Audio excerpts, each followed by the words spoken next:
Today's teaching is a great teaching. We just expect that we can only meet His Holiness, but then He really gave us a very precious teaching about emptiness and bodhicitta, and we feel that we're so lucky that we can receive precious teaching like today.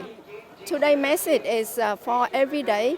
We should follow his advice that we practice on meditation on the bodhicitta and emptiness to develop our practice to reach our final goal is to attain nirvana and to become a Buddha for all the benefit of on sentient beings.